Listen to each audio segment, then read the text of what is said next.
আলাইকুম। Hello viewers, সবাইকে জানাই গ্রিন লাইফ 24 চ্যানেলের পক্ষ থেকে শুভেচ্ছা অভিনন্দন। প্রিয় ভিউয়ার্স, আজ দেখাবো আমার টমেটোর প্রজেক্ট। এক একটি টমেটো গাছের এক একটি ডোগায় কী পরিমাণ টমেটো ধরে আছে আপনারা লক্ষ্য করে দেখুন। থোকায় কী পরিমাণ টমেটো ধরে আছে। অসম্ভব টমেটো, বড় বড় টমেটো।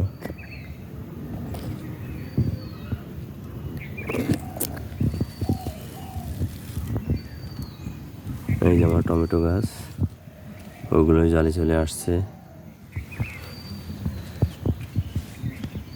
এই যে আমার টমেটো গাছ, এগুলোই ফুল। এই যে সুন্দর একটি পাকা টমেটো, দেখতে সুন্দর। প্রিয় ভিউয়ার্স, আজ এই পর্যন্তই। সবাই ভালো থাকবেন, সুস্থ থাকবেন। আসসালামু আলাইকুম।